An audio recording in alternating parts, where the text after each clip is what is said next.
הקלפי הזו עמדה במוסך רכב פרטי. במוסך אסור להצביע. את הקלפיות האלה שרפו. בראשון לציון תועדו קלפיות שלמות בפח הזבל באמצע יום ההצבעה. על פי מנהל בחירות תקין, קלפיות צריך לשמור 30 יום לאחר הבחירות. משהו כאן מריח לא טוב. זה כביכול סגור, אבל תראו איך אפשר פשוט למשוך מפה, וכל החלק הזה נפתח. בשבוע שעבר נערכו בחירות בהסתדרות המורים. בינתיים נוכל להגיד שאיש לא ניצח, אבל כבר יש הרבה מפסידים. הציבור שאיבד אמון בארגון המורים הגדול בישראל. הגברת הזאת תועדה כשהיא מצביעה בתוך מכונית, וגם זו, מבלי שזו במערכת, בלי משגיח, בלי פרוטוקול, בלי אישור ממוחשב, כלום. היא הצביעה בסיירה, וזה אסור. בדצמבר האחרון פרסמנו כאן בחדשות 2 תיעוד לזיוף הבחירות בהסתדרות המורים בשנת 2011. בעקבות הכתבה, יושב ראש ועדת הבחירות של הסתדרות המורים, השופט בדימוס יעקב שמעוני, הוציא מכרז לחברה חיצונית שתפקח על הבחירות. כפי שתשמעו כאן, עובדי החברה החיצונית לא בדיוק ידעו מה עליהם לעשות, אבל הרוויחו כסף לא רע.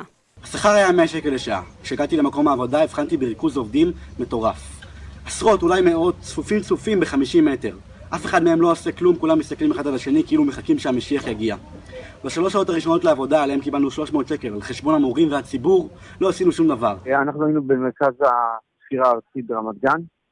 בסביבות השעה 2 לפנות בוקר הסתיימה הספירה של חדרה. פתאום בשעה 6:30 אחרי הצהריים, 10 שעות אחרי, מישהו מחברת הפקת צועק, מצאנו עוד שקית עם מעטפות של חדרה.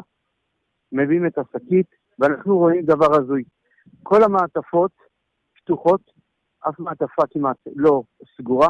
הפתקים מוכנסים מוצאים באותה צורה. וכל הפתקים אחד אחרי השני, אמי. מאות מעטפות. יש את הסרטון של 9 דקות שרואים אמי. זה מראה את החוסר היגיון, זה מראה את הגנבת בחירות, שהכל אמי. 20% מהקלפיות כלל לא הגיעו ליעדן. ברבות מהן היו חסרים פתקים של מפלגות. השופט שמעוני החליט ללכת על מקצה השלמה בחמישי הקרוב. בינתיים סיעת נחל, סיעת האופוזיציה, מגישה עתירה לבית המשפט המחוזי בתל אביב בבקשה לבטל את הבחירות, ונראה שעוד לא נאמרה כאן המילה האחרונה. יושב ראש ועדת הבחירות בהסתדרות המורים מסר לנו בתגובה כי מסתמנת מגמה של ניצול התקשורת לשם הבאת טענות ויצירת אווירה כאילו שהבחירות לא היו תקינות. יחד עם זאת הוא מאשר שהיו תקלות שלא ניתן היה להתגבר עליהן במהלך יום הבחירות. מסיבה זו כונסה ישיבה של הוועדה שבה נכחו גם מראשי הסיעות המרכזיות. בישיבה זו הוחלט פה אחד לקיים הצבעה משלימה.